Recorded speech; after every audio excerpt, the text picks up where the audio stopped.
Hey y'all, it's me, Amanda, with part 3 of my story. My lover tried to destroy my life. So, if you watched part 2, then you would know that at this point, my mind is in shambles. Somebody had it out for me and was trying to sabotage my business. But who? I didn't have any enemies that I knew of. I had a good reputation around town. What I did know was that Anthony had an ex-girlfriend who wasn't trying to let him go.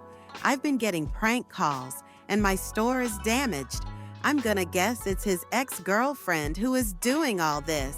It's the only explanation. Later, Anthony came by, and I let him know that I think his ex-girlfriend was the one doing all this stuff to me. He didn't really respond to that, but instead asked me how I felt about us getting married. I'm like, what? Of all the times to ask something like this, I knew that however I answered the question, it would change things between us, for better or for worse. But I wasn't about to lie. I told him maybe later down the road, but we have so many things to work on right now before we could even think about marriage. His whole demeanor changed. He got quiet and cold. I could tell he was upset. He left really early the next morning, and I didn't hear from him for the rest of the day. When I called him, he told me he thinks we need space from each other, that I don't appreciate him, and he's getting tired of all this arguing and drama. I was shocked. He was the one who started the drama. He was the one who had girls calling my phone. I told him that I agreed and hung up. I won't lie, I was hurt, y'all. I can't believe I got dumped. I got together with Kelly and Stephanie and finally told them the truth. I expected for them to come down on me for continuing to deal with Anthony, but they were caring and understanding. They tried their best to cheer me up, and we had some fun together. I decided to reach out to my high school boyfriend, Richard. He was in town visiting family and wanted to catch up. We hadn't seen each other in years, so I was looking forward to it. Me and Richard were like puppy love that fizzled out once he went off to college. Now that I was single again, I figured I'd get out and socialize. I was missing Anthony and couldn't stop thinking about him, but I stayed busy. It had been 4 days since me and Anthony broke up, and I wanted to talk to him, but was afraid to call him. Just as I was getting desperate and was about to send him a text, my phone rang. It was Bree, Anthony's ex-girlfriend, just calling to thank me for messing up with Anthony. She said he was back at home with her and his kid, like he was supposed to be, that he was laying in her bed right now, sleeping after the wonderful love they had just made. I screamed at her to quit calling my phone. She ruined my whole night.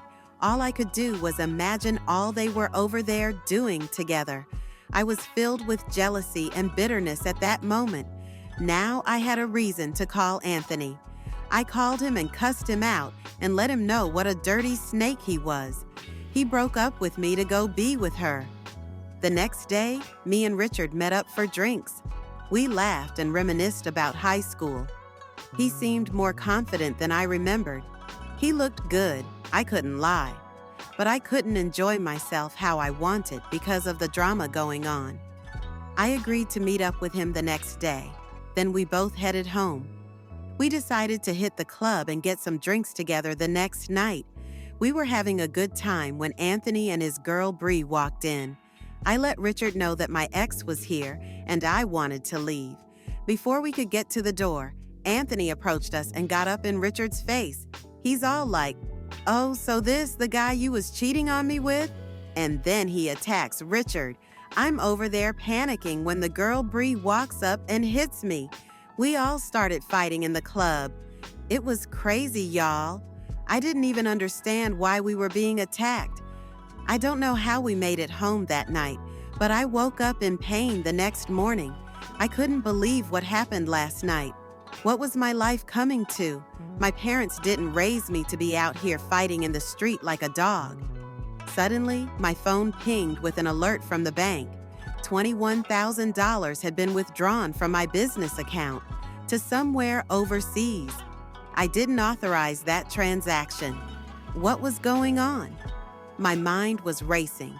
My lungs felt like they were going to collapse, and my palms were sweaty. There's only been one person over my house who had access to my computer: Anthony. No, I hadn't given him my password, but if he knew how to hack computers, he had time to get in. All my business files were on my home computer, but how could I prove it? I figured I'd have to call the cops and make a report. I thought about the nights he was over and how I slept so hard and could barely wake up. Was he putting sedatives in my drinks so that he could get into my computer? I didn't want to think that the man I loved and still loved would steal from me and drug me. I couldn't bring myself to truly believe he was capable of that. So yes, a week after the fight, and after much calling and texting, I met up with Anthony for dinner.